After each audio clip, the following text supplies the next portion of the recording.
I got involved because that's how I grew up. My parents have always been involved. My grandparents were involved, all in the Akron Jewish community. And when Jody and I knew that we were moving to Cincinnati, one of the things we were excited about was getting involved in this Jewish community. I'm hoping two things happen with Women's Acharai, that a whole group of women get involved and learn about what's happening in our Jewish community. We have 3 events that are going to expose them to some really interesting things, some kind of behind the scenes things they may not have known about.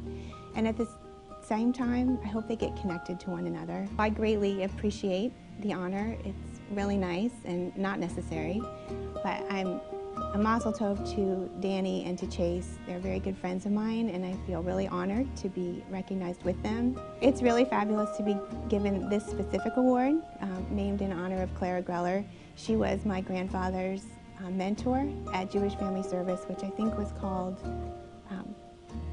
Jewish Welfare Fund in Cincinnati. So when I told my parents that I had gotten this award and gave them the specific name, my mom was really thrilled because she remembers meeting Clara and what a wonderful woman she was and how nice she was to my grandfather. I think I grew up in Cincinnati.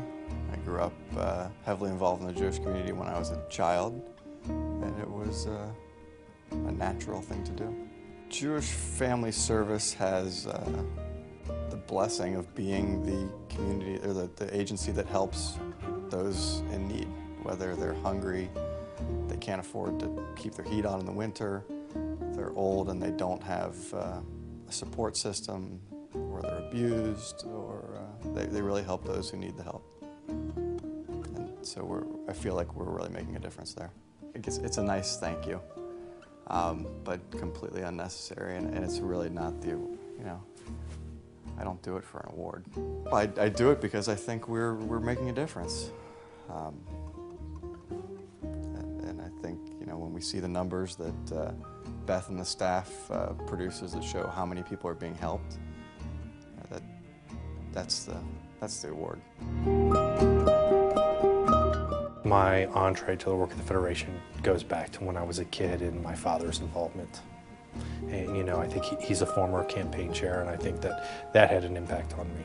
At the end of the day, being a part of the community and giving back to the community is about making a difference in the lives of other people. So I think when you can see that through places like JFS Food Bank, we're able to feed people, that's what keeps me coming back. Knowing that we can provide day school education to people or help people get jobs, those are the things that make a difference for people. The Young Adult Division exists in Cincinnati to engage people after college as they're getting started with their professional careers, because I think just because you may not have the financial means to be a major donor doesn't mean that you can't start to learn what the services are and contribute what you can, be it financially or with time. And I think that a lot of what the Young Adult Division does is create opportunities to connect with other young adults and to give time. I'm flattered. I think that there's other deserving people as well in the community. Flattered and honored.